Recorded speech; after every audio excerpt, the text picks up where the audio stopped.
Hey guys, gals, and MPs. I'm here today with the Korg Wavestate, and two of I would guess they've actually become, well, the night reverb's always been one of my favorite reverbs, but the echolocator's been getting higher on the mark for like favorite pedals. Sorry that I sound a little weird this week. I'm just coming over some allergy issues after some strong rains, and then dealing with some allergens at work that really just set everything off. But yeah, we're gonna have some fun with this. We're gonna use the Korg Wavestate. We're gonna make some ambient, beautiful, like fantasy ambient pads.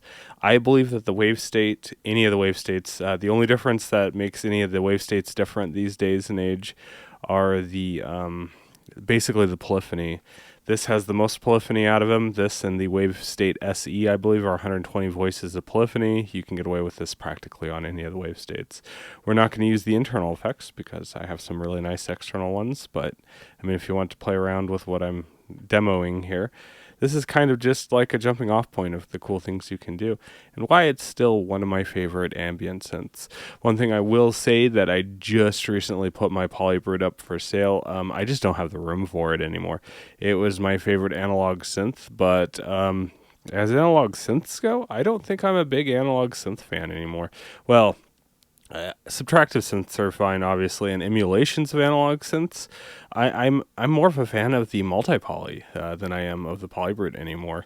I know it's not digital. I mean, no, sorry, not analog, but the emulations, the filters are just so fantastic, and the Summit will basically take away most of my 61 key need for a synth, so I'm going to keep the Summit, and obviously I'm keeping the Astrolab. And the Astrolab is going to get an update soon with some cool new engines that I saw in July, so that's really cool.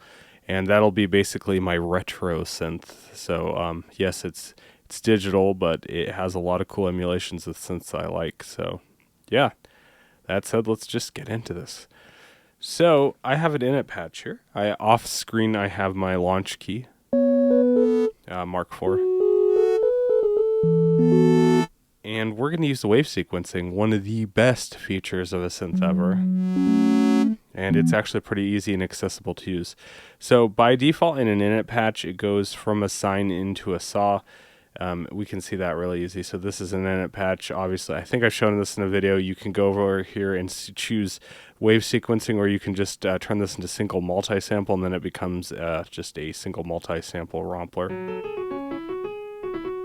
But by default, we have a 2-lane sample patch where each the first lane is a sine wave. So we can go here, we click the sample button, and we can see that it starts at A1, ends at A2.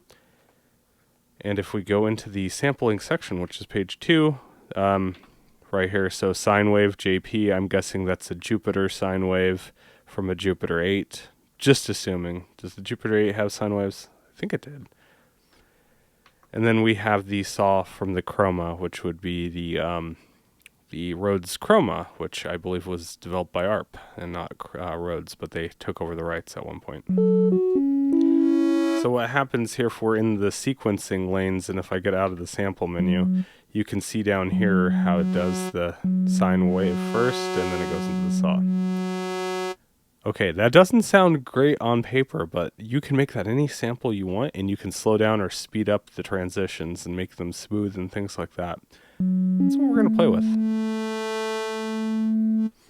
And then just to iterate that, you also have, this is 4-part multi-timbral as well, so this is just one timbrality we're going to mess with, at least here. So we're going to make a fantasy pad. I think this is one of the best synths, if not the best hardware synth for doing fantasy ambient right now. Alright, so we're going to go here, and we're actually going to add, we're going to go and add 3 steps. So to do that, you go to the very last page here, and then you go up to action, add steps to the end. I was already there because I was doing that. It keeps your last settings depending on what you're doing. And then we want to go here we want to add 1, so that'll add 3 total. So let's do that. Executed. Now you see this kind of started lighting up now. That means we have 3. We can't do much yet because it'll only loop at 0.2. So go to the very beginning here. Go here. Oops. And then we're going to go down to loop point and then A3.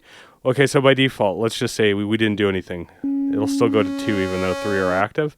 But now if we go to the loop point end, if you see that here, loop point end, it'll go to A3. Really easy, actually. I think a lot of people make this a little too difficult than it needs to be. This is actually really easy to use, in my opinion. Let's go ahead and change the envelope for the amp as well. Let's add some release.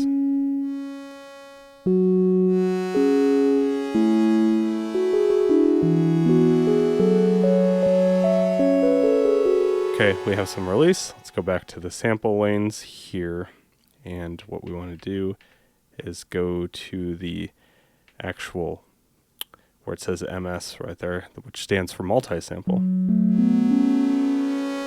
We want to change that. So remove your value encoder until you get to the list. And now if you're on the desktop version, at least I think all the versions do this, but this one actually has like labeling for that, and the SE has labeling for this. We can choose what section of the samples that we're using default samples. You can add your own samples, so this is so versatile. We're going to use a pad. So click pad so we can go through it. And one of my favorite ones to start with is actually, it is like something, Lost Coast is really nice. It's a little too, there it is, Shady Cove. Cool. So let's enter Shady Cove. Let's go to step 2. We're already in the menu we need to be. Let's move the encoder, go to pad. Let's add a second one. I like flug pad. Flug. It's probably flug pad. Yeah, which would be like flight pad in German.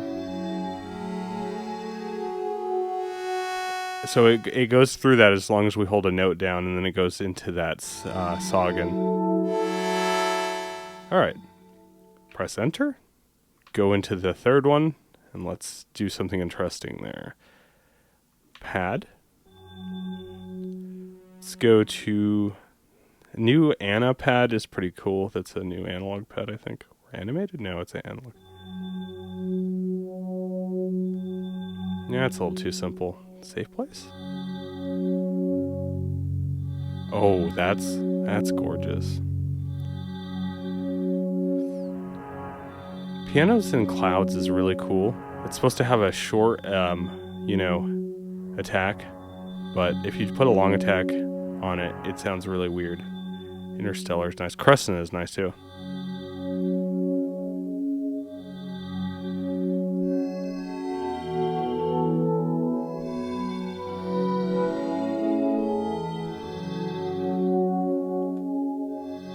Try Interstellar. Yeah, that one's a little too much. Okay, Lost. Which ones did we use? I don't remember. Let's actually use Crescent. I like that. Enter that. So let's see what we have. We have Shady Cove, really lovely. Flugpad, and then Crescent. And if we go into timing here, right? That's your timing.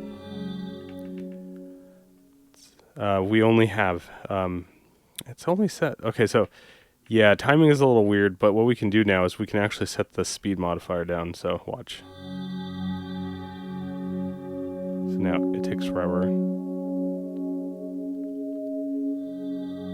I guess what we could do is if we had more than one step in there, we could change the speed throughout each stepping pattern. We don't want to do that. We just want this nice and slow.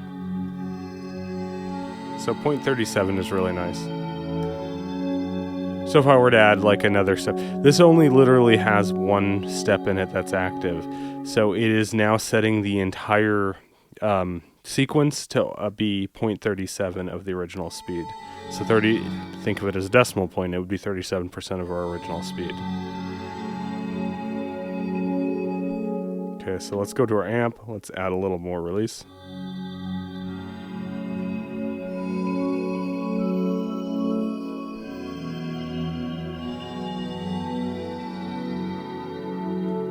Gorgeous, right?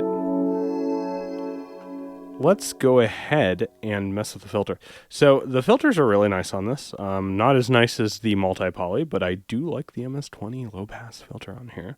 So let's use that. We're going to hear nothing because I turned it all the way down. Then we used the amp envelope. So let's go over to the filter envelope. Or sorry, we're using the envelope for the filter now. So let's do that. Let's add some. By default, in a patch, we already have some. Let's add the sustain all the way up. And turn the release nice and high. So like this. Let's add some resonance because the MS-20 low-pass filter, while not modeled as well as the multi-poly, in my opinion, it might be the same filter and it just might be placebo, but maybe a little less resonance. This sounds really good with resonance, doesn't it?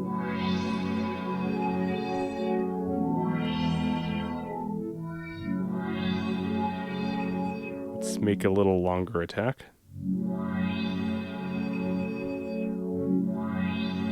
That's gorgeous.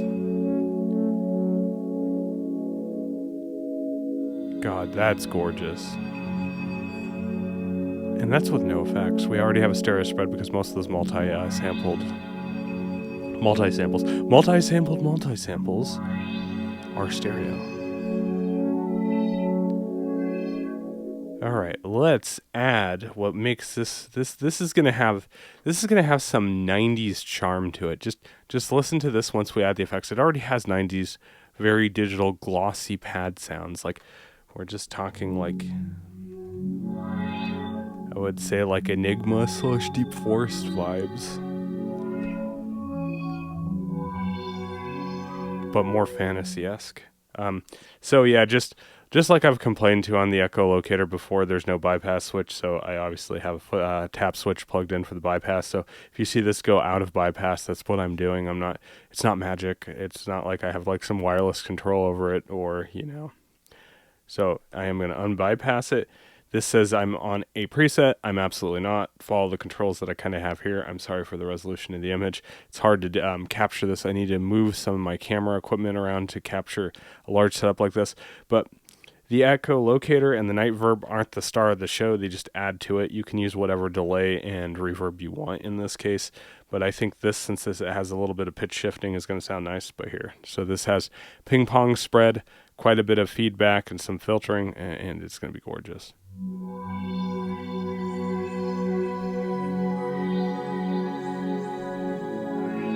And modulation, of course. Let's hit a lower frequency so we get like a drone.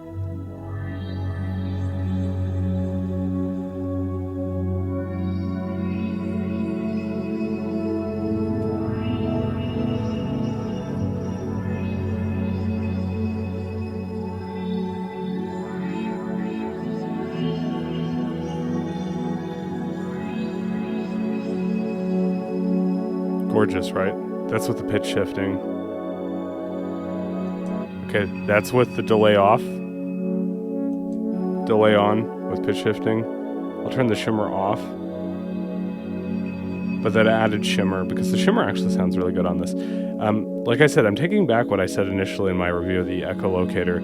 I thought that it wasn't a very good delay, but I just guess I didn't explore it enough and, you know, use it for its own merits. I still think that not having a assignable bypass switch on the front panel is really stupid, where you have to double-click freeze. But I can work around that with a tap tempo switch. But yeah, that's now with the shimmer. I think that's where we get the 90s style like vibe, and it obviously it's very fantasy-esque on top of that, right? All right, I'm going to bypass that now, and we're going to turn on the night verb and just hear the night verb by itself.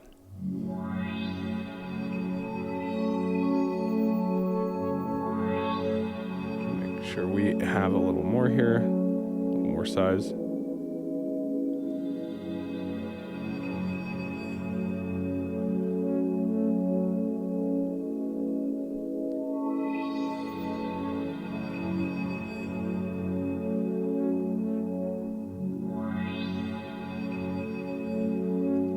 Make it a little less wet, just a little.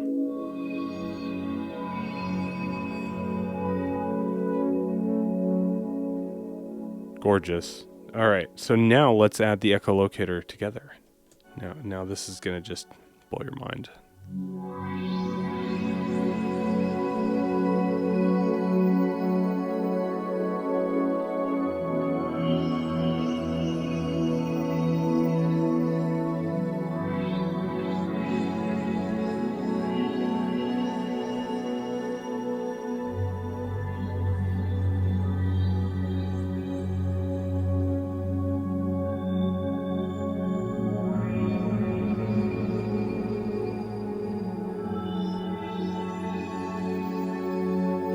It's just so, I don't know how to put it. It's very dissonant, but also very nostalgic at the same time. But it's also just it's lovely. It has this lovely sense of space and aura around it. The sound, I mean.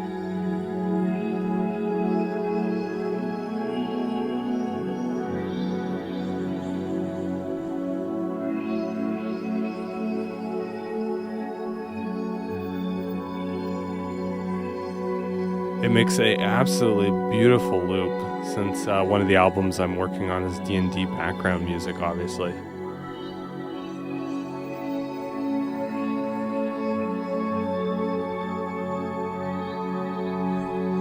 And we did that with one single layer.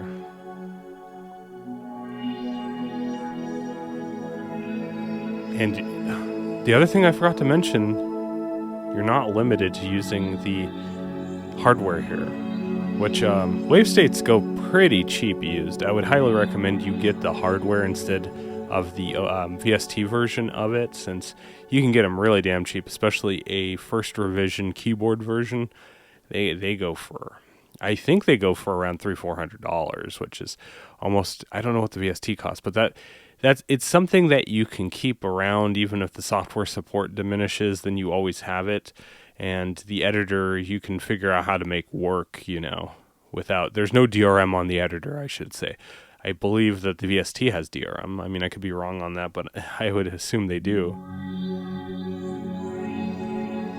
So, yeah, the hardware versions go for cheap if you have to. There's the VST version.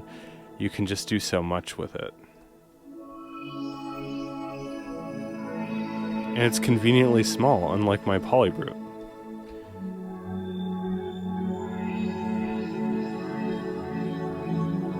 It's getting really hard for me to move the Polybrute over to my table setup here from my shelves.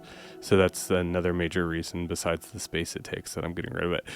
It doesn't make me too sad that I'm getting rid of the Polybrute, because, I mean, yes, it sounds awesome. It's probably the best analog polysynth I've ever had, like I stated before, but damn is it big and heavy.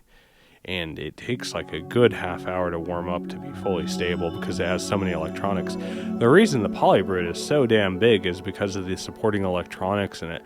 Like, the voice cards are huge in it compared to a lot of modern analog polysynths. They went old school on that. So it takes quite a bit of time for it to heat up and equalize temperature-wise, before you get temperature equilibrium where it doesn't like go weirdly out of tune. But yeah, so that's just I'm exploring the awesome pads you can make with this thing. I kind of wanted to share this video because I am working on music for my album, and why not share how I make it? So yeah, I'll do some more videos with the Wavestate. They tend to do, the videos do pretty well with the Wavestate, probably again because these things are cheap to get a used first gen. And they're all pretty much the same other than Polyphony, like I said before. And you can obviously get the native version, or the, not native, but whatever you call it, the VST version. So they're software versions, and it's versatile. Yes, it's complicated. It's only complicated because it does so much. The filter emulations, while not as good as the multi-poly, do sound really good. Obviously, the resonance on the MS-20 filter here sounds good. The Poly 6 filter sounds pretty damn good, too. Let's see.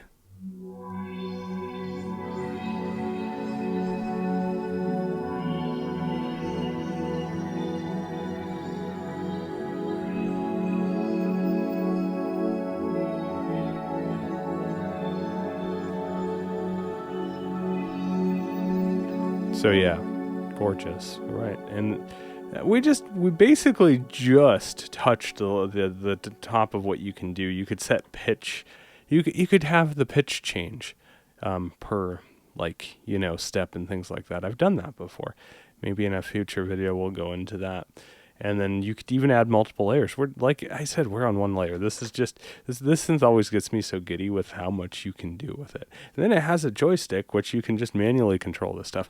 I actually like the Chaos Pad a lot more than the joystick, but the joystick is still very useful if you want to, like, blend between layers as a performance tool. But yeah. All right. Yeah, that's enough of that. I just kind of wanted to explain what I'm doing with some of the pads. I like making videos where I explain how I put together patches. That way that other people can just do it. Instead of like thinking there's some kind of weird mystery behind the Wavestate. There's just not. You just have to understand it. All right. Thanks for watching. And if you haven't subscribed to my channel and you like my content, go ahead and subscribe. If you like this video, give me a thumbs up and I will see you next time. Bye.